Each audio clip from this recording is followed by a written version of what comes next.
오늘 이렇게 비가 내리는 와중에도 또 예배 자리에 오신 모든 또 청년들을 환영하고 축복합니다. 비가 내리니까 이제 아침 저녁으로 날씨가 많이 좀 쌀쌀해진 듯합니다. 무더운 여름이 지나갔고 시원하고 이제 기분 좋은 계절이 찾아왔죠.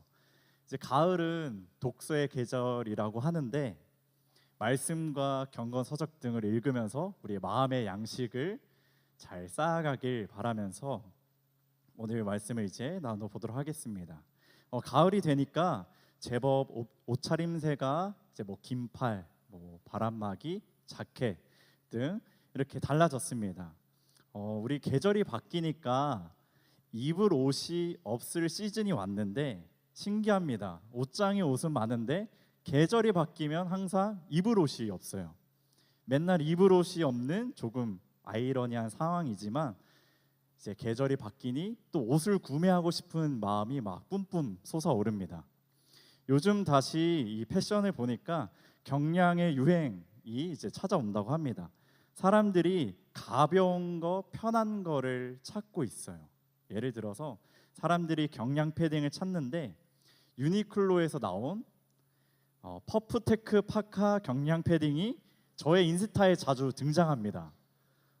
제가 경량에 이렇게 관심이 있는지 그런 것들이 많이 뜨더라고요. 또 있었는데 노스페이스의 경량 패딩, 요즘 또 색깔은 그레이 카키색이 유행이래요. 그게 또 저의 막 인스타에 막 올라오기도 합니다.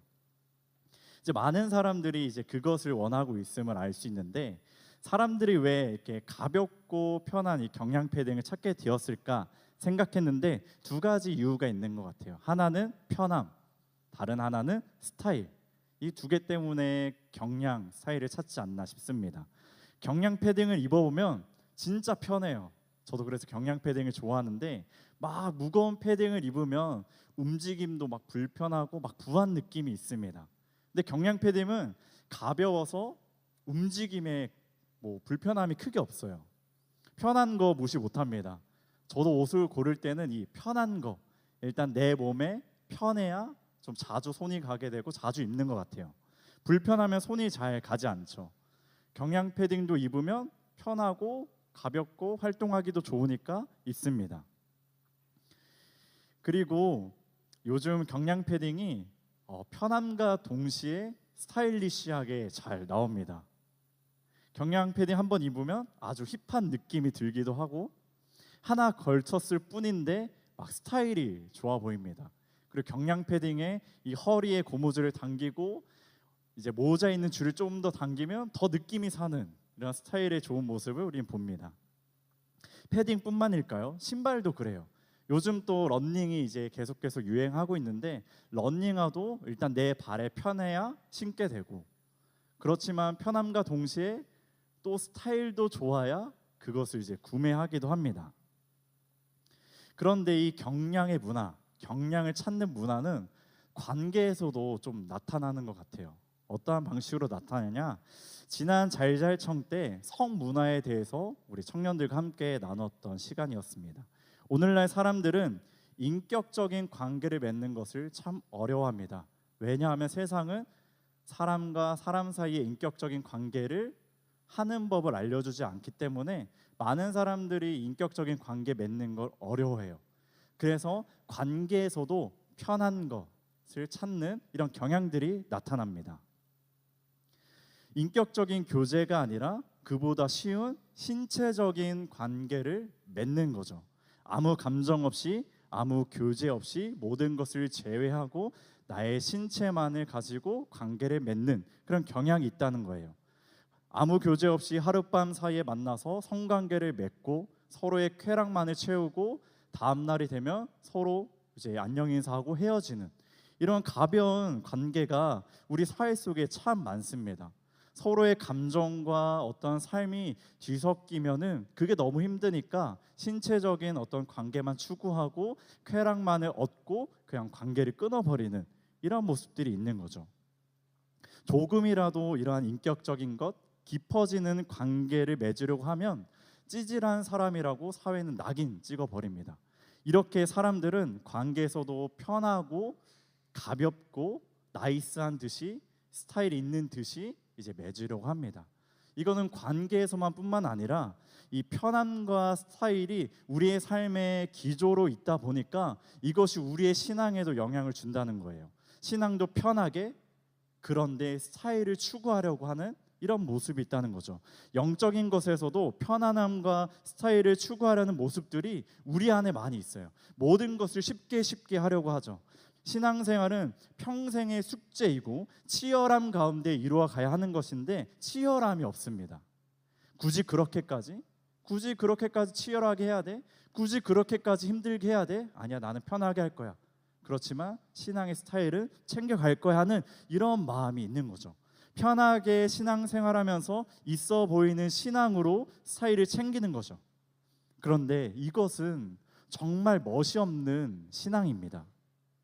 나이스하다고 생각하는데 전혀 나이스하지 않아요.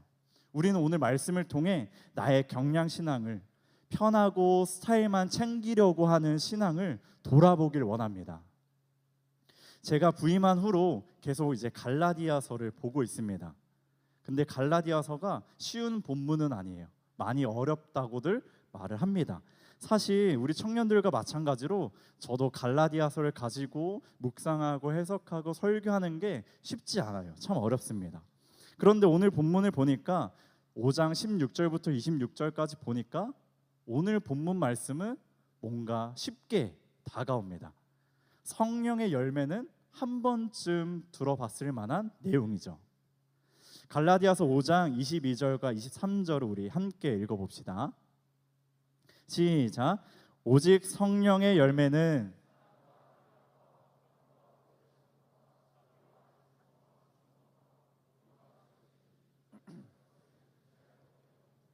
이 22절과 23절 두 구절을 이해하는데 큰 어려움은 없습니다. 그렇지, 성령의 열매는 9가지 특성으로 사랑, 희랑, 화평 등등 있고 이것을 금지할 법은 없지.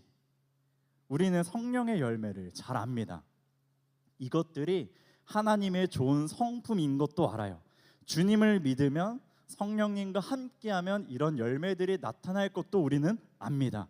그리고 나에게 이러한 것들이 어느 정도 있다고 생각할 수도 있습니다. 어떻게 사랑해야 되고, 어떻게 희락해야 되고, 어떻게 화평해야 되고, 어떻게 오래 참고, 어떻게 절제해야 되는지 다 알 겁니다. 하지만 우리들의 신앙의 수준, 이 열매의 수준을 보면은 참으로 가볍습니다. 경량의 수준밖에 되지 않아요. 편하고 스타일만 챙기려고 하는 거예요. 내가 할 수 있는 요만큼만 합니다. 그러하니까 신앙의 깊이가 없어요. 얕고 얕은 신앙이 우리에게 있죠. 깊이가 없으니까 육체의 욕심이 그 안에 들어와서 왜곡시킵니다. 사랑이 왜곡되죠. 집착하고 즐기기만 하면 되고, 내가 주었으면 무조건 받아내야 하고, 그것에 눈이 멀어 정작 중요한 가치를 보지 못하는 등 쾌락적이고 욕망적인 사랑으로 변하게 됩니다. 19절을 보세요. 육체엘은 분명하니 곧 음행과 더러운 것과 호색과. 자, 왜곡된 사랑이 음행과 더러운 것과 호색으로 나타납니다. 다른 것들도 왜곡되어 나타나요. 20절과 21절에 보면 우상 숭배와 주술과 원수 맺는 것과 분쟁과 시기와 분냄과 당짓는 것과 분열함과 이단과, 21절에 투기와 술 취함과 방탕함과 또 그와 같은 것들이라. 깊이가 없으니까, 나의 신앙이 그냥 편하고 스타일만 챙기려다 보니까 이러한 열매들에 왜곡되어 나타나는 거예요. 내 안에 육체의 욕심이 솟구쳐 나오고, 육체일이 내 삶에 장악하니까 사랑이 왜곡되고, 희락이 왜곡되고, 화평이 왜곡되고, 온유가 왜곡되고, 절제가 왜곡되어 나타나게 된다는 거죠. 제 아들은 이제 오늘처럼 이제 비가 오면은 이제 물 웅덩이가 생기잖아요. 장화를 신고 이 물 웅덩이를 밟는 것을 되게 좋아합니다. 그러면 이제 샘물이가 물 웅덩이로 갈 때마다 저는 이제 가지 말라고 말을 많이 하는데, 왜 그런가 하면 이 웅덩이를 밟으면 막 신발 더러지고 옷도 젖고 막 이제 더러지니까 살살 밟으라고 하는데, 샘물이는 요즘 저의 이제 간을 보는지 하지 말라 하면 더 세게 하는 경향이 있습니다. 그래서 물 웅덩이에 가서 한번 발장구를 쾅 치면은 그 얕은 웅덩이가 어떻게 되죠? 물이 팍 튀어오르고 이곳저곳에 막 이제 더럽게 이제 만들게 되죠. 얕은 웅덩이를 샘무리가 밟으면 그곳에는 이제 큰 요동이 치며 물이 팍 하고 튀어오릅니다. 그 얕은 정도의 수준이니까. 반면에 샘무리가 뭐 이런 일은 없겠지만 태평양을 밟는다고 한번 생각해 봅시다. 태평양을 샘무리가 밟는다고 상상하면 물이 조금 튀어오를 수 있는데 아주 미약한 수준밖에 되지 않죠. 샘무리의 발길질이 그 태평양에 큰 요동을 주지 않습니다. 자, 우리의 신앙이 깊으면 어떤 육체의 욕심과 일이 우리에게 일어나도 큰 요동과 파동이 일어나지 않는다라는 거예요. 하지만 우리의 신앙이 편하고 스타일만 추구하다 보면 그냥 살랑이는 바람에 흔들려 날아가는 깃털밖에 되지 않습니다. 큰 폭풍이 몰아치면 이내 휩쓸려 가는 우리들의 모습이죠. 신앙의 깊이가 얕으면 우리에게 있는 그 신앙마저 왜곡되어 이리저리 세상을 향해서 날아가는 수준밖에 되지 않는 겁니다. 별것도 아닌 것에 막 마음이 요동하고, 별것도 아닌 것에 상처를 입고, 별것도 아닌 것에 다른 누군가를 정죄하기도 합니다. 그러하니 우리에게 신앙의 깊이가 있어야 합니다. 우리에게 이러한 신앙의 깊이가 있으려면 편하게 해서도 안 되고 스타일만 챙겨서도 안 됩니다. 갈고 닦아야 해요. 때로는 그 과정이 불편할 수 있고 고통스럽기도 하고 바보처럼 보일 수 있습니다. 노아가 방주를 만들 때를 생각해 봅시다. 노아는 하나님의 말씀을 받았어요. 그리고 그 말씀을 따라 방주를 만듭니다. 당시에는 죄가 너무나 가득했기 때문에 이 방주를 만든 노아를 보고 바보라고 손가락질했을 거예요. 히즈윌에 이러한 찬양이 있습니다. 나도 바보처럼 살래요. 이 노아의 이야기를 가져와서 만든 찬양인데 그 찬양에 이 의미가 잘 담겨 있어요. 그 가사를 잠깐 말씀드리면, 산 위에서 세상 모르고 배만 만드는 노아, 당신은 참 바보 같군요. 왜 맑은 날에 배를 만드나요? 당신은 어쩜 그리 묵묵히 그 길을 가나요? 당신은 어쩜 그리 그 자리를 지켜냈나요? 나도 바보처럼 살래요. 이러한 노아의 삶에서 우리는 신앙의 깊이를 볼 수 있어요. 하나님을 경외하며 그 길을 묵묵히 걸어가며 하나님의 말씀에 순종하는 노아를 볼 수 있습니다. 방주 만드는 게 편한 일이었을까요? 방주 만드는 게 어떤 스타일만 좋아 보이려고 하는 것이었나요? 우리는 아닌 것을 압니다. 그 수준이 아니었다는 것을 우리는 알아요. 고단한 삶이었고 조롱받는 삶이었고 아무도 알아주지 않는 삶이었습니다. 그에 대해 그런데 히브리서 11장 7절에는 이렇게 평가합니다. 우리 히브리서 11장 7절 함께 읽습니다. 시작. 믿음으로 노아는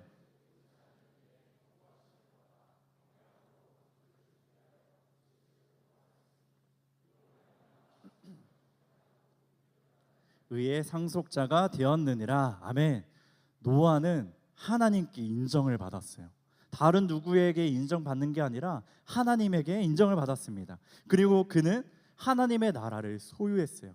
하나님께서 그를 의의 상속자로 삼아 주셨습니다. 이것이 진정한 신앙의 멋이에요. 편한 경량의 어떤 스타일만 챙기는 것이 멋있고 하는 게 아니라 이러한 모습이 진정한 신앙의 멋입니다. 그런데 이 시대는 참 이 깊이를 잃어버린 것 같아요. 뭐든지 찍먹하고 돌아서는 이런 문화죠. 왜 그러한가 하니 이 시대는 참 빠른 가속화 시대에 살아가고 있기 때문입니다. 뭐든지 빨리빨리 하는 게 좋아요. 그리고 세상은 우리에게 빨리빨리 하라고 요구합니다. 기피할 필요가 없어요. 일단 빨리빨리 처리하는 게 우선입니다. 신앙도 빨리빨리 해야 되는 것처럼 느껴지지 않습니까? 빨리 주님께서 나를 만나 주셔야 할 것 같고, 빨리 훈련받아서 성장해야 될 것 같고, 빨리 영적으로 충만한 사람이 되어야 할 것 같고, 빨리 남들보다 앞서 가야 될 것 같고, 이러다 보니 신앙의 깊이가 생기지 않는 거예요. 뭐든지 빨리빨리 하려고 하다 보니까, 급하게 하다 보니까 신앙의 깊이를 잃어버리는 거죠. 그런데 느려 보이지만 우직하게 그 길을 걸어가고 하나님의 때에 하나씩 변화되어 가는 이들을 보면 깊이가 느껴집니다. 느려 보이지만 깊이가 느껴져요. 삶의 고백에 큰 울림이 느껴집니다. 주님께서 나의 삶을 인도하셨습니다. 이 단순한 한 문장으로도 큰 울림을 줘요. 그 한 문장에 그 사람의 삶이 아주 깊이 있게 농축되어 있기 때문입니다. 하지만 우리가 빨리빨리 신앙생활 하려고 한다면 이런 깊이를 느낄 수가 없죠. 우리 모든 청년들이 깊이 있는 신앙으로 나아가기를 원합니다. 말에도 깊이가 있고 행동에도 깊이가 있는 우직하고 멋지고 아름다운 신앙이 우리 안에 피어나길 소망합니다. 이 치열함과 멋은 그런데 우리의 힘으로 만들어내는 것은 아니에요. 성령을 따라 행하는 단순한 순종에 있습니다. 오늘 본문을 전체적으로 쭉 보면 반복되는 단어가 있습니다. 무엇이 반복되죠? 퀴즈입니다. 무엇이 반복되죠? 두 글자? 성령입니다. 성령. 성령이 반복되어 있어요. 성령을 지금 강조하고 있다는 거예요. 우리가 경량신앙이 아닌 깊이 있는 신앙으로 나아가는 방법은 바로 성령입니다. 아주 단순하죠. 성령이 우리를 깊이 있는 신앙으로 나아가게 만들어요. 25절을 보면 이렇게 말씀합니다. 만일 우리가 성령으로 살면 또한 성령으로 행할지니. 성령님께서는 우리와 함께 살기를 원하시고 우리와 함께 걷기를 원하세요. 우리에게 이 두 가지가 요구되는 거죠. 첫째는 성령님과 살기, 둘째는 성령님과 걷기. 살기와 걷기는 비슷해 보이지만 강조하는 것이 조금 다른데요. 먼저 성령님과 살기부터 봅시다. 성령님과 살기는 내 안에 성령님께서 계심을 인식하는 겁니다. 다시, 성령님과 살기는 내 안에 성령님께서 계심을 인식하는 겁니다. 고린도전서 3장 16절이죠. 너희는 너희가 하나님의 성전인 것과 하나님의 성전이 너희 안에 계시는 것을 알지 못하느냐. 일단 알아야 돼요. 일단 인식해야 됩니다. 우리는 하나님의 성전입니다. 성령님이 우리 안에 계시기 때문이죠. 성령님이 우리 안에 계십니다. 그런데 우리는 잘 몰라요. 아니, 모른 척하면서 살아갑니다. 모른 척하면서 살아가니까 우리의 인격이, 우리의 삶이 변하지 않는 거예요. 그럴수록 육체의 일만이 우리의 삶의 수면 위로 올라오는 것이죠. 그러니 우리는 계속해서 먼저 내 안에 계신 성령님을 인식해야 됩니다. 그것이 성령님과 살기의 출발점입니다. 다음으로 성령님과 살기는 나의 존재가 성령님께 있다는 것을 고백하는 거예요. 우리의 존재는 나에게 있는 것이 아니라 성령 하나님께 있습니다. 우리의 정체성이 성령 하나님으로 온다는 거예요. 때로 우리는 나의 정체성에 혼동이 오기도 합니다. 혼란스럽기도 해요. 대학 생활을 하면서 삶의 허무함이 찾아오고 나라는 존재를 생각하지 않고 이제 와서 생각하니 여러 혼란이 찾아올 수 있고, 직장 생활을 하다 보니 세상의 흐름에 따라가며 나의 정체성에 혼동이 오기도 합니다. 이것은요, 우리의 존재의 뿌리를 다른 곳에 두고 있기 때문에 혼란과 혼동이 찾아오는 거예요. 존재의 근원이 불확실하니까 혼란과 혼동이 생기는 것이죠. 근데 로마서 우리 8장 16절을 읽어봅시다. 로마서 8장 16절입니다. 시작. 성령이 친히 우리가 하나님의 자녀인 것을 증언하시나니. 아멘. 우리의 존재의 뿌리는 성령님께 있습니다. 어떤 것에 나의 정체성을 두지 말고 성령 하나님께 나의 정체성을 두길 바랍니다. 그리고 두 번째는 성령님과 걷기는 성령을 따라 행하는 것입니다. 16절에 말씀하고 있죠. 내가 이르노니 너희는 성령을 따라 행하라. 그리하면 육체의 욕심을 이루지 아니하리라. 이는 성령님의 인도하심을 받아 살아가는 것을 말해요. 쉽게 순종입니다. 순종은 우리 청년들을 향한 하나님의 오래된 꿈이에요. 하나님께서 우리 청년들에게 원하시는 것은 순종이에요. 순종.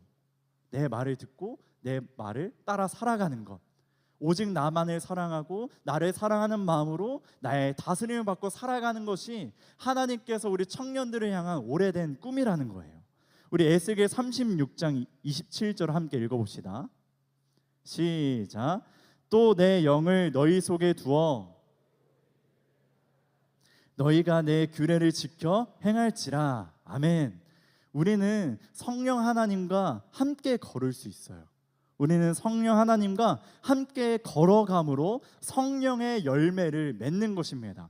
그와 함께 걸으며 사랑을 배우고, 그와 함께 걸으며 희락을 느끼고, 그와 함께 걸으며 충성을 배우고, 그와 함께 걸으며 절제를 배우는 거예요. 우리가 성령님과 함께 살고 성령님과 함께 걷는다면 우리의 신앙은 반드시 깊어질 겁니다. 우리의 신앙이 성령님 안에서 정금같이 나아옴을 저는 확신합니다. 성령님과 살고 성령님과 걷는 것은 참 단순한 신앙생활입니다. 이렇게 신앙의 깊이는 단순함에서 옵니다. 복잡함에서 오지 않아요. 단순함에 깊이가 있는 거예요. 성령님과 살고 성령님과 걷는 이 단순함에 우리의 깊이가 있습니다. 주님께서 나를 따라오라고 말씀하셨을 때 네, 제가 주님을 따라가겠습니다. 즉각적으로 순종한 이 단순함에 우리의 신앙의 깊이가 있다는 거예요. 그런데 우리는 참 복잡합니다. 무엇이 그렇게 복잡할까요? 신앙생활 하는데 왜 이리 걸림돌이 우리에게 많은 겁니까? 우리 마음이 참 복잡해요. 청년들의 마음을 복잡하게 하는 건 주로 어떤 연애 감정일 수도 있고 취업 준비인 것 같습니다. 좀만 기다리면 되는데, 좀만 하나님의 인도하심을 기다리면 되는데 마음은 걷잡을 수 없을 만큼 커져 통제가 되지 않고 기다리지 못하고 이곳저곳을 흘러가는 우리들의 삶을 보죠. 그것이 나의 마음의 요동을 일으켜 삶을 복잡하게 만듭니다. 이는 신앙에 큰 영향을 미치게 되죠. 성령님과 살고 걷기는 하는데 나의 마음이 성령님을 향하지 않고 이것저것 갈라지다 보니까 너무 삶이 복잡해지니 나의 신앙이 단순하지 않고 더 이리저리 끌려가는 모습들이 우리 안에 나타난다는 겁니다. 복잡한 내 삶에 돌아보면 성령님께서 내 삶에 거하실 곳이 너무 없어요. 너무나 비좁습니다. 성령님께서 우리 안에 마음껏 거하셔서 성령 하나님께서 내 안에서 마음껏 역사하셔야 되는데 우리의 마음이 복잡하니까 성령님께서 일하시지 못하는 거예요. 물론 성령님께서 우리를 강제적으로 이끌어 가실 수 있습니다. 그런데 성령님께서는 인격적인 분이셔서 인격적인 관계를 원하시기 때문에 우리의 마음을 바라시는 거죠. 우리의 삶을 점검해 보기를 원합니다. 성령님께서 내 안에 내 삶에 얼마나 많은 자리를 차지하고 있는가, 얼마나 내가 성령 하나님께 많은 시간을 내어드리고 있으며 내가 얼마나 많은 영역들을 성령 하나님께 드리고 있는지 우리 한번 생각해 봅시다. 그 사람이 나의 시간과 어떤 공간을 성령 하나님께 얼마나 많이 내어드리고 있는가를 아는 방법이 있습니다. 어떤 방법이 있냐? 그 사람이 하는 말을 들어보면 쉽게 그것을 파악할 수 있어요. 사람들은 자기가 집중하고 자기가 몰두하고 자기가 갈망하는 것에 대해서 말하고 행동합니다. 물론 적극적으로 함구하는 사람들의 그런 마음들은 알 수가 없죠. 그것을 제외하면 그 사람이 몰두하고 있는 것에 말과 행동이 반드시 따라옵니다. 지금 내가 취업에 몰두하고 있으면 취업 얘기만 하겠죠. 지금 내가 결혼에 몰두하고 있으면 결혼 얘기만 하겠죠. 내가 어떤 넷플릭스 프로그램에 몰두하고 있으면 그 얘기를 주로 할 겁니다. 자, 그러면 우리가 성령 하나님께 나의 시간과 공간을 내어드리고 있다면 자연스럽게 우리의 말과 행동에서 그러한 것들이 나타나게 되는 거죠. 신앙적인 대화가 따라오고 신앙적인 행동이 따라오는 겁니다. 하나님의 나라에 대한 치열한 고민, 하나님 나라에 대한 치열한 삶이 그 사람의 말과 행동에서 드러나는 거죠. 나의 말과 행동을 봅시다.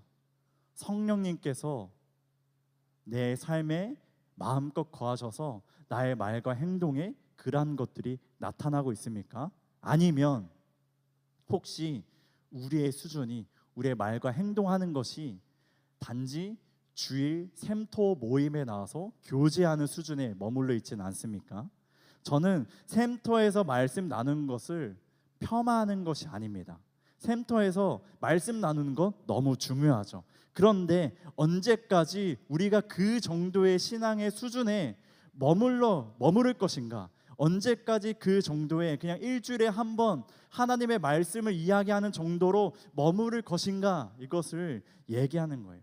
계속 우리가 그 수준에 머물러 있다면 너무나 심각한 거죠. 우리가 더욱더 하나님 앞에 깊어짐으로 나아가야 되는데 우리의 수준이, 나의 말과 행동이 그냥 주일에 한 번 썬데이 크리스천처럼 거의 그리스도인처럼 하는 모습밖에 없다면 우리에게 심각한 문제가 있다는 거예요.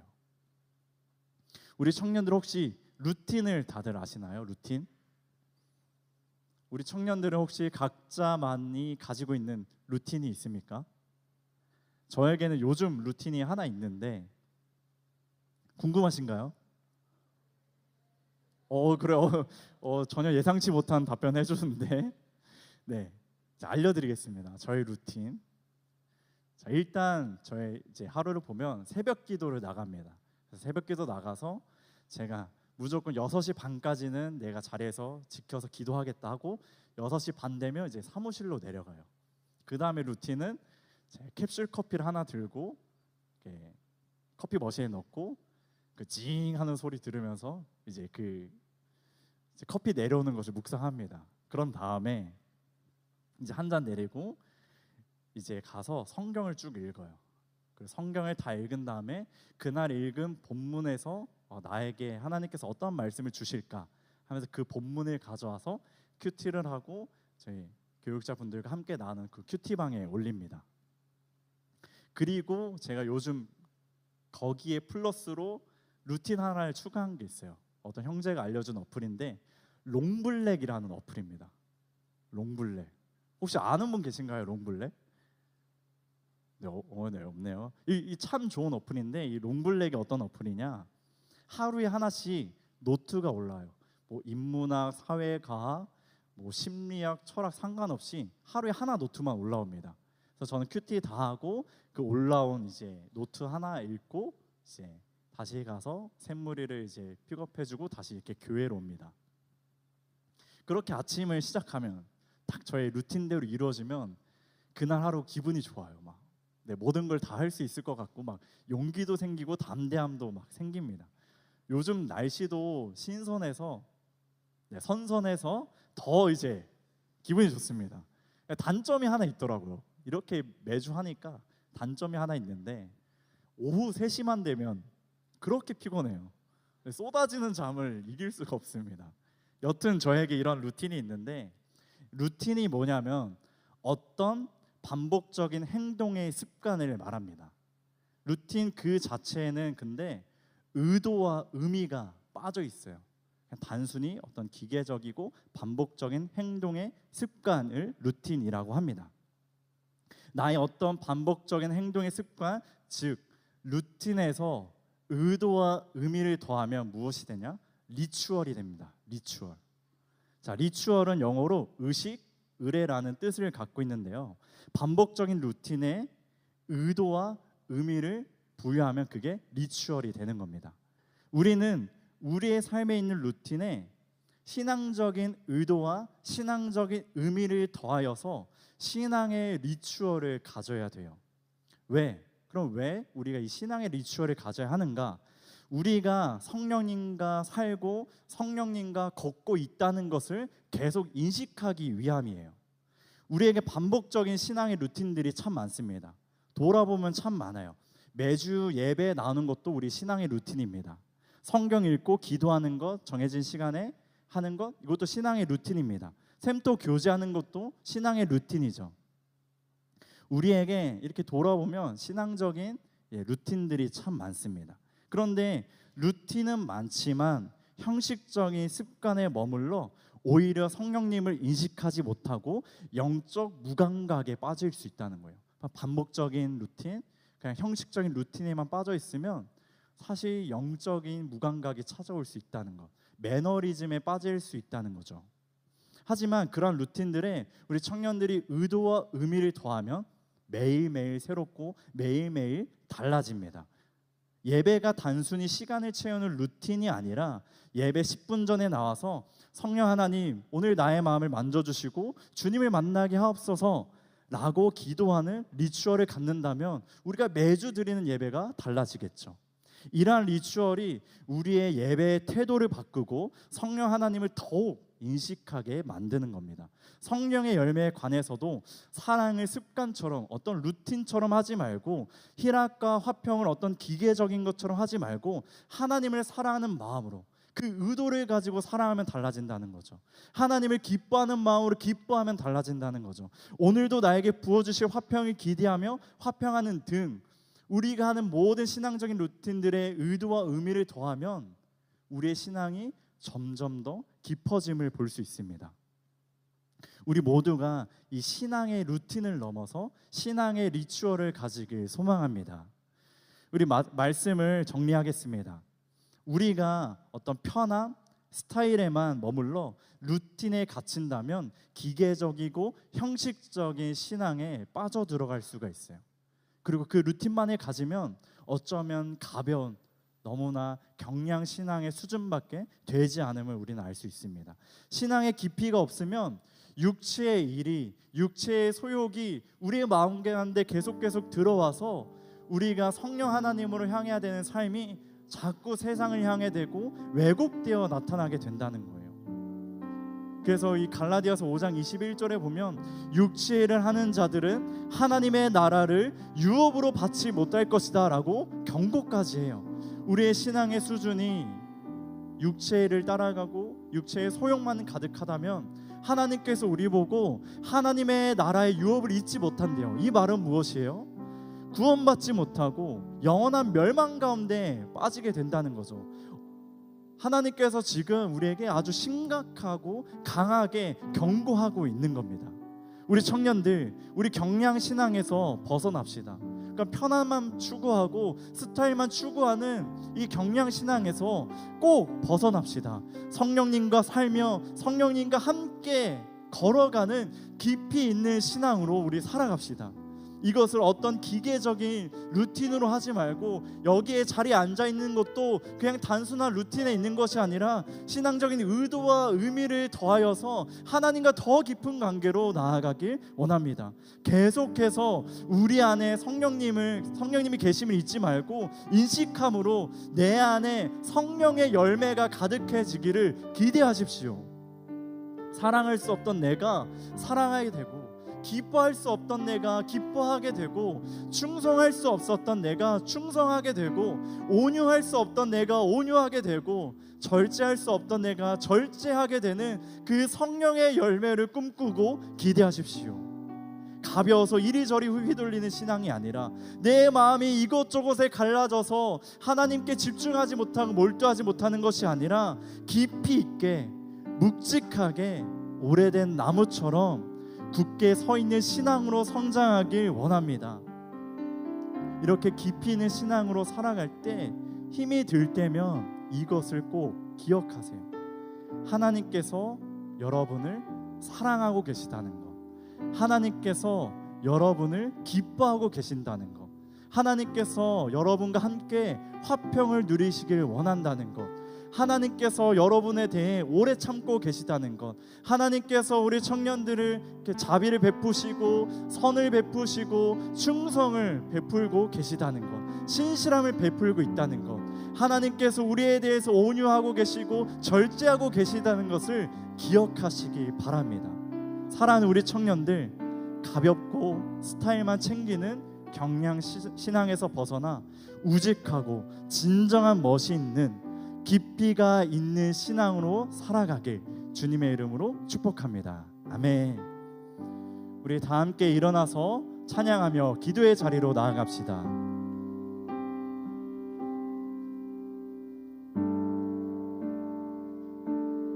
우리 이 찬양의 고백을 할 때 정말 우리의 신앙을 돌아보기를 원합니다. 나에게 정말 이 깊이 있는 신앙이 있는지, 아니면 편하고 스타일만 챙겼던 신앙은 아니었는지 돌아보고 주님 마음 내게 달라고, 내게 사랑을 가르쳐 달라고, 나의 신앙을 더욱더 깊이 있게 달라고 마음에 고백 올려드리며 우리 함께 찬양합시다.